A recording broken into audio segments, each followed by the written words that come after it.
ಹೇಗಿದೆ Israel Iran war? Gulf ರಾಷ್ಟ್ರಗಳಲ್ಲಿ ಎಲ್ಲೆಲ್ಲಿ ದಾಳಿ? ಭಾರತಕ್ಕೆ ಬೆಲೆ ಏರಿಕೆ ಬಿಸಿ ಹೇಗಿದೆ? ಮಹಾಯುದ್ಧ day 10.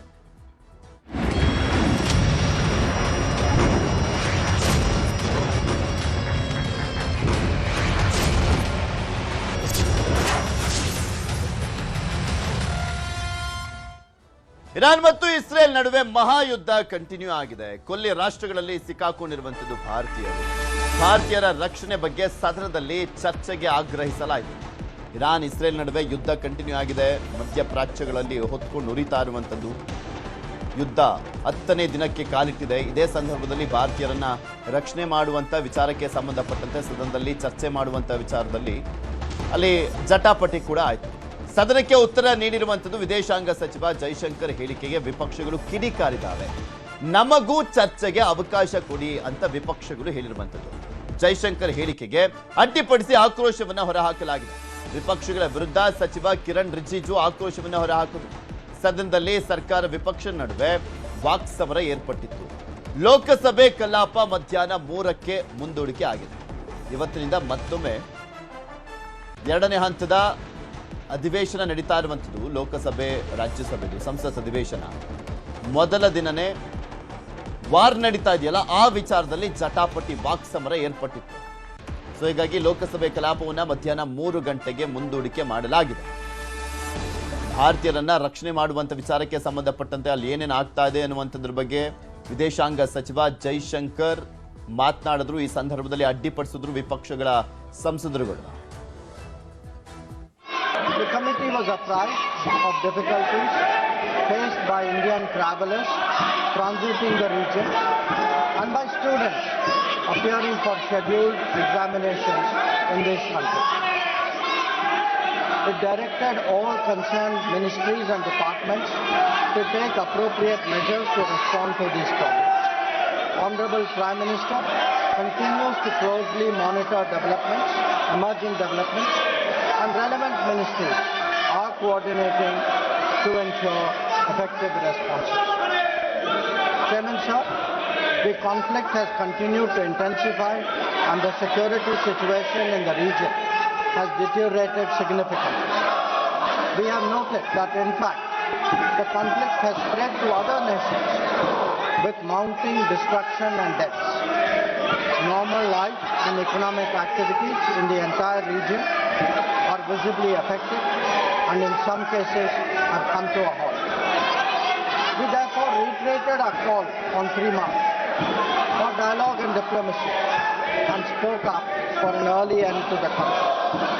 I am confident, sir, that the entire House joins me in expressing our sorrow at the loss of life.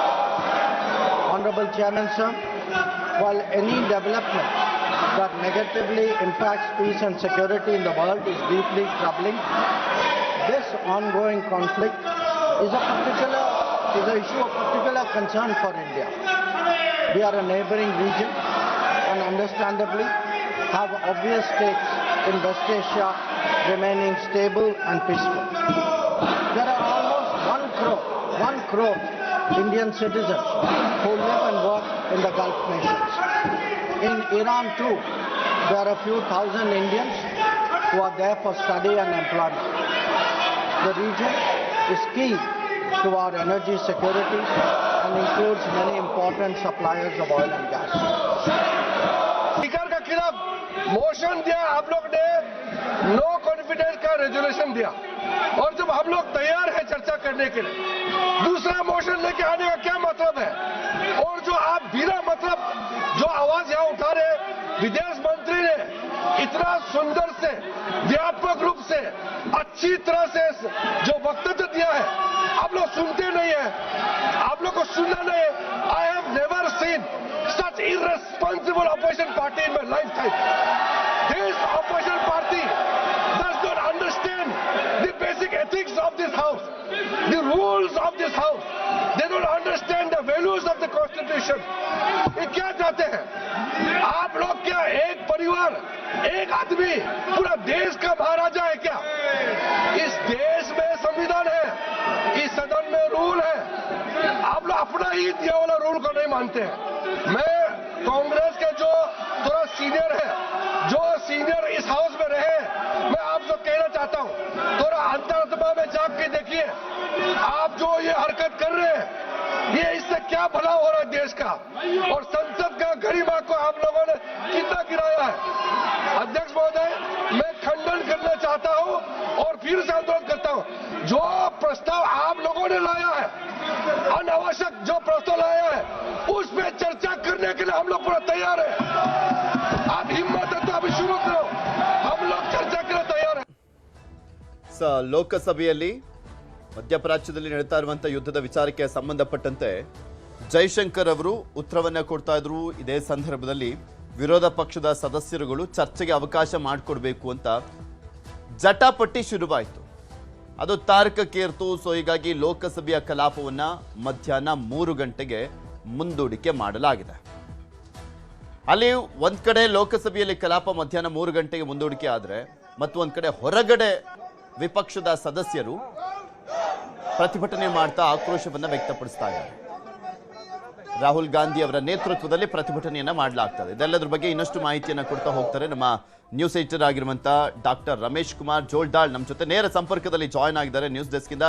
Ramesh, ಲೋಕಸಭೆಯಲ್ಲಿ ಯಾವ ರೀತಿಯಾಗಿ ಮಧ್ಯಪ್ರಾಚ್ಯದ ಯುದ್ಧ ಅಲ್ಲಿ ವಾಕ್ಸಮರಕ್ಕೆ ಕಾರಣ ಆಗಿದ್ದು, ಮತ್ತು ಒಂದ್ ಕಡೆ ಲೋಕಸಭೆಯ ಹೊರಗಡೆನೂ ಕೂಡ ಪ್ರತಿಭಟನೆಯನ್ನ ಮಾಡ್ತಾ ಆಕ್ರೋಶವನ್ನ ವ್ಯಕ್ತಪಡಿಸ್ತಾ ಇದ್ದಾರೆ ವಿರೋಧ ಪಕ್ಷದವರು.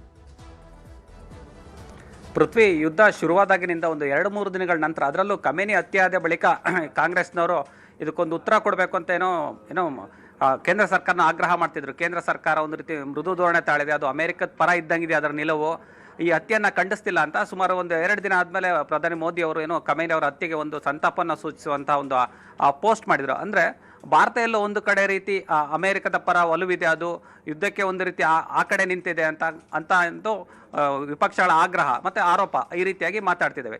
ಹಾಗೆ ಏನಾಯಿತು ಅಂದರೆ ಈ ವಿಶಾಖಪಟ್ಟಣದಿಂದ ಐರಿಸ್ ದೇನ ಅಡಗು ಹೋಗ್ಬೇಕಾದ್ರೆ ಅದನ್ನ ಹೊಡೆದಾಕಿದ್ರು. ಅವಾಗ ವಿಪಕ್ಷಗಳು ಹೇಳಿದ್ವು, ಭಾರತದ ಬುಡದಲ್ಲಿ ಹಿಂದೂ ಮಹಾಸಾಗರದ ಬುಡದಲ್ಲೇ ಯುದ್ಧ ಬಂದಿದೆ, ಹೊಡಿತದ ಕ್ಷಿಪಣಿಗಳು, ಭಾರತ ಯಾವುದೇ ರಿಯಾಕ್ಷನ್ ಕೊಡ್ತಿಲ್ಲ ಅಂತ. ನಿಜಕ್ಕೂ ಅದು ನಮ್ಮ ದೇಶದ ಬುಡಕ್ಕೆ ಬಂದಿರಲಿಲ್ಲ, ಅದು ಶ್ರೀಲಂಕಾದಿಂದ ಆಚೆಗೆ ಬಾರ್ಡರ್ ಆಗಿರ್ತಕ್ಕಂಥದ್ದು. ಹಾಗಾಗಿ ಬೇರೆ ಯಾವುದೋ ದೇಶದ ಬಾರ್ಡರ್ ಆದರೆ ನಾವ್ಯಾಕೆ ರಿಯಾಕ್ಷನ್ ಕೊಡಬೇಕು? ಹೇಳಿ ಕೇಳಿ ಭಾರತ ಏನೋ ಅಲಿಪ್ತ ನೀತಿಯನ್ನು ಅನುಸರ್ತಕ್ಕಂಥ ರಾಷ್ಟ್ರ. ಯಾವುದೇ ಯುದ್ಧಗಳು ನಡೆದ ಸಂದರ್ಭದಲ್ಲಿ ಶಾಂತಿಯ ಮಾತನಾಡುತ್ತೆ ಹೊರತು ಪ್ರಚೋದನೆ ನೀಡುವಂಥ ಅಥವಾ ಇನ್ನೊಬ್ಬರ ವಿಚಾರದಲ್ಲಿ ಮೂಗು ತೂರಿಸುವಂತಹ ರಾಷ್ಟ್ರ ಅಲ್ಲ ಮೊದಲಿನಿಂದಲೂ ಕೂಡ.